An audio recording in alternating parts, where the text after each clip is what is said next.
He walked out of the dugout. He looked at his ace. He had his best reliever ready in the bullpen. And then he turned around and walked back into the dugout without making the change. 12 seconds later, the season changed. Friday night, July 17th, Yankee Stadium. The New York Yankees holding a 1-0 lead over the Los Angeles Dodgers going into the 7th inning. Gerrit Cole, their ace, their number one, the man they pay to be the most important pitcher in the rotation, had just walked Mookie Betts to lead off the 7th. Aaron Boone came out of the dugout. He walked to the mound. He had Brent Headrick, the club's best reliever this season, warming in the bullpen. He stood there with his ace, and he made a decision. He left Cole in. At 96 pitches. Facing a left-handed masher in Max Muncy with a man on first and a 1-run lead. He turned around. He walked back to the dugout. And on the very next pitch, the very next one, Max Muncy hit a 2-run home run that gave the Dodgers the lead and ultimately the game. Yankees lost 2-1. And after the game, Aaron Boone stood in front of cameras and said something that should be printed on a poster and hung in every Yankees fan's living room as a reminder of exactly where this season is right now.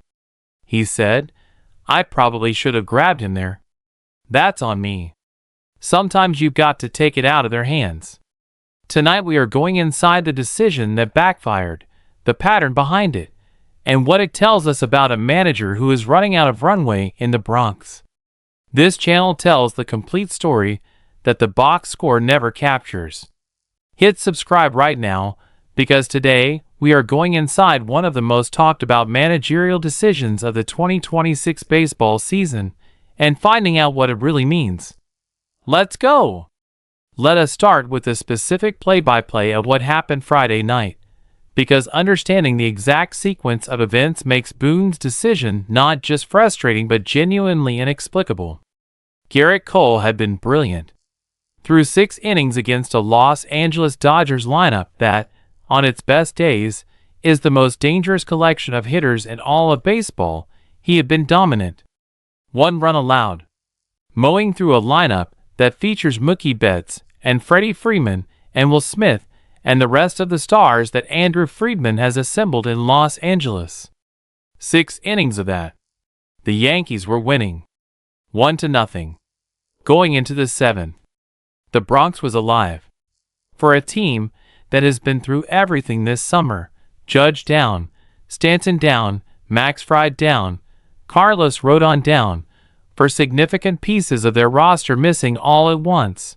A win over the Dodgers on a Friday night at home would have been exactly the kind of momentum builder this team needed going into the second half of the season after the All-Star break. And then the 7th inning started. Cole walked Mookie Betts. Leadoff walk. First batter of the inning. 96 pitches on his arm on a warm July night in the Bronx. And Aaron Boone came out of the dugout. He walked to the mound. He had Brent Headrick warming. The decision seemed obvious to nearly everyone watching. Headrick is a left-hander. Muncy is a left-handed hitter. The matchup was favorable. The starter had given them everything they needed. 96 pitches. The job was done. Handed to the bullpen. Boone visited the mound. He talked to Cole. He looked at the situation. And then he left him in.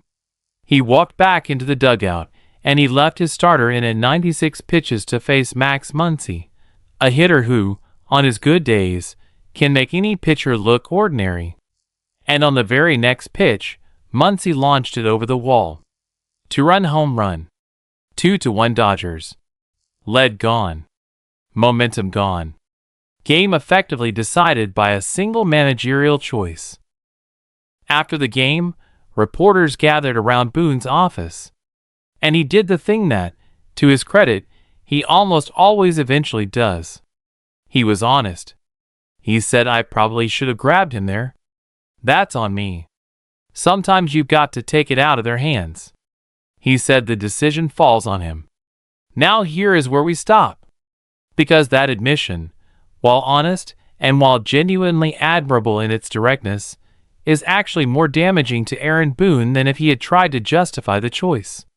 Because when a manager says the decision falls on him, he is implicitly saying the decision was wrong.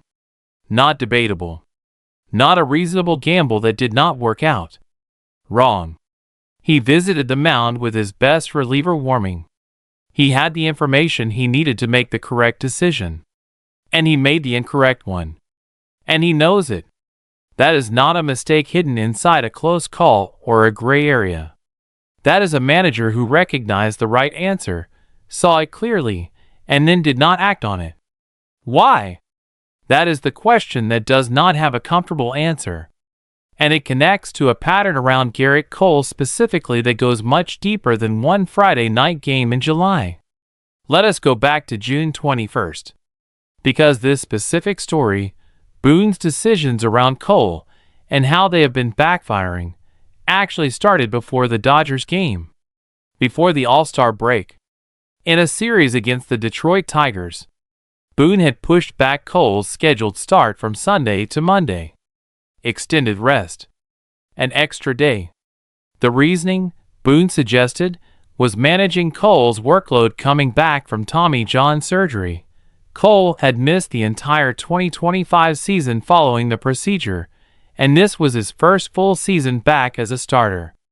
Cole downplayed the significance of the pushback in public. He told reporters, "I'm good. I was ready to go." And then he added the line that reads as the most diplomatically polite version of an ace telling his manager to just let me pitch. He said, "Any pitcher, if you're on a roll, just keep feeding me." He said there are different factors that contribute to when you get to do that. But he said it. Just keep feeding me. A Cy Young winner telling his manager in the most professional language available that the workload management decisions were affecting his rhythm more than helping it. Yard Barker specifically noted that Cole's best start of the entire 2026 season came on a season-low 4 days of rest, not on extra rest, when he threw 6 2/3 innings with 10 strikeouts. The data said the extra rest was not producing better results. The ace was telling his manager the extra rest was affecting his rhythm. And the manager kept making the same management decisions anyway. And then Monday came. Cole took the mound after the pushback start against the Detroit Tigers. He was pulled after 4 1/3 innings, having allowed 5 earned runs on 9 hits, including a home run, while throwing 89 pitches. 5 earned runs. In 4 1/3 innings. Against the Detroit Tigers, a team that was 14 games under 500 at the time. The worst single start of Cole's 2026 season came immediately after the rest management decision that was supposed to sharpen him. Backfire number 1. Then Friday night against the Dodgers. Backfire number 2. Except the July 17th backfire was different from the June 21st one. The June backfire was about a decision before the start, pushing back the scheduled day, changing the rhythm, interrupting what was working. The July backfire was about a decision during the game, choosing to leave the starter in at 96 pitches against a dangerous left-handed hitter when the best reliever in the bullpen was already warm and the matchup was clearly favorable for the change. 2 different types of decisions, both involving the same pitcher, both backfiring, and both revealing the same fundamental management challenge that has defined Aaron Boone's relationship with Gerrit Cole across multiple seasons. A tension between respecting his ace and making the analytically correct decision at the exact moment the analytically correct decision is most urgently needed. FanSided published a piece literally yesterday titled "Yankees Can No Longer Afford Aaron Boone's Senseless Mistakes." Let that headline land for a moment. Senseless. That is not a word a major sports outlet uses about a managerial decision lightly. That is a word that means the mistake did not even have the benefit of a reasonable rationale behind it. And their analysis of why that word applies to the Friday night decision is compelling. They specifically noted that Boone's shortcomings are a lot easier to spot now. that his good fortune of managing some very strong Yankees rosters historically has been covering up decision-making patterns that only become visible when the roster is diminished. And right now, the roster is as diminished as it has been in years. Judge out since May 31st. Giancarlo Stanton injured. Max Fried on the injured list. Carlos Rodon on the injured list. For significant players unavailable, the margin for managerial error is essentially zero. And the Friday night decision was not a small error. It was the kind of error that costs a game you led 1-0 through 6 innings. Now here is the unexpected twist that nobody is connecting. And this is the one that actually changes how you should be thinking about Aaron Boone's job security heading into the second half of this season. Boone has been here before. With Cole. In big moments. With the exact same dynamic playing out in a slightly different context. Go back to the ALCS, the American League Championship Series against the Houston Astros. Boone pulled Cole in the 6th inning of Game 3. The Astros had the bases loaded. Boone brought in reliever Lou Trivino. Trivino allowed all 3 runners to score. Yankees lost 5-0. The broadcast team, specifically Michael Kay, the veteran Yankees broadcaster, went after Boone on live television. Kay said, "I don't get it." He said, "Even with Gerrit Cole at 96 pitches, I trust him to save my season." Not a knock on Lou Trivino, but that's not even your top reliever. That doesn't make sense. That ALCS moment. The Friday night Dodgers moment. And the June Tigers rotation decision. 3 separate events. 3 separate backfires. All involving the same pitcher. All revealing the same tension in Boone's decision-making around his ace. And all happening in the kinds of moments, high leverage, high stakes, October adjacent, where the margin for error is the smallest and the cost of the wrong decision is the highest. The social media response to Friday night's decision was immediate and genuinely scorching. One fan posted, "In hindsight, he should have been fired a long time ago." Another said Boone against the top teams is men against boys, and he's not the men. Another said he's lost 3 games this way. Otherwise we would be in first place. Every year it's the same thing. These are not isolated angry reactions. This is the accumulated frustration of a fan base that has watched the same decision-making pattern play out in the most consequential moments across multiple seasons. Cole himself, speaking after the game, was measured in the way that veteran pitchers are measured when they are being careful about what they say about their manager. He said he was trying to keep the pitch below the strike zone against Muncy, that the Dodgers slugger simply put a great swing on it. He did not criticize Boone. He did not suggest the decision was wrong.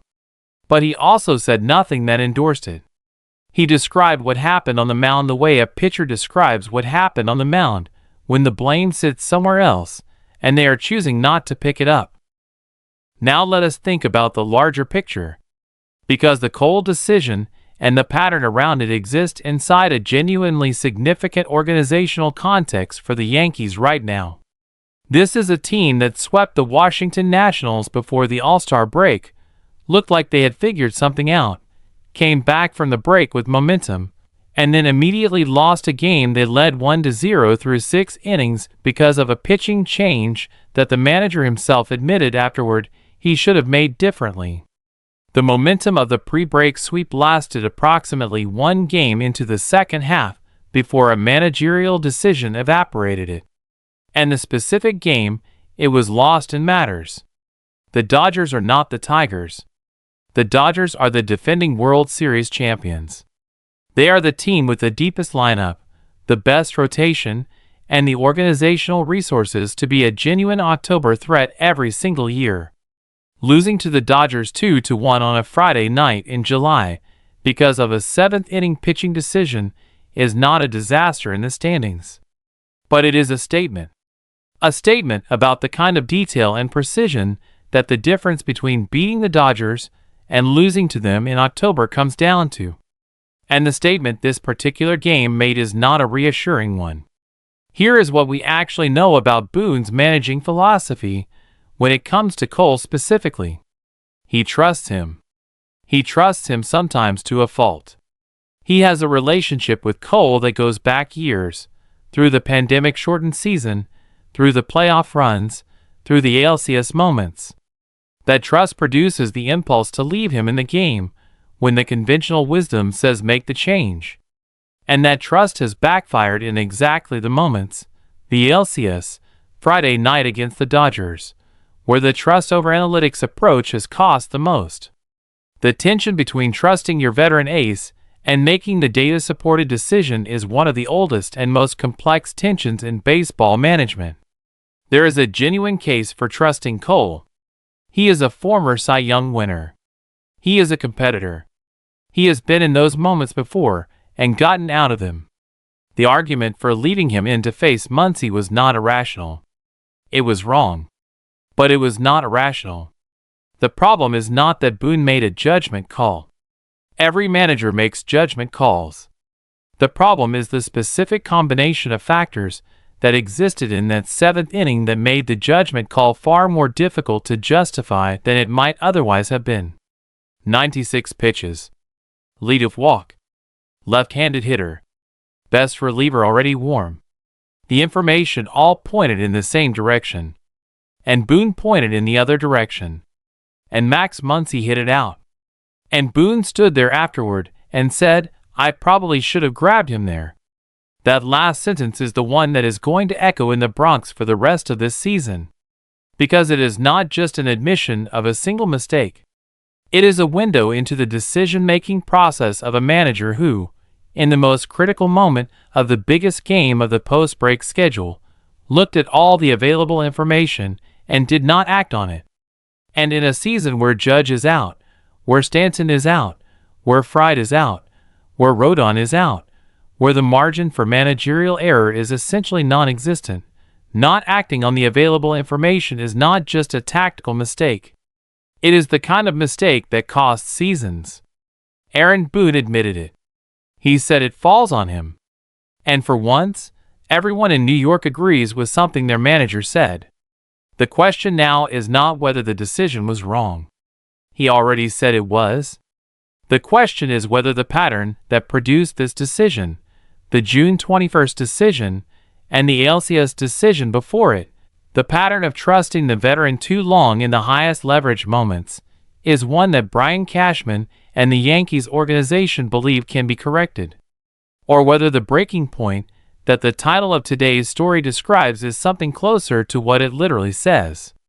A point that, once reached, does not easily bend back. That is the complete story of Aaron Boone's breaking point, the Gerrit Cole decision that backfired, the pattern behind it, and what it means for a Yankees season that cannot afford another one. The admission was honest.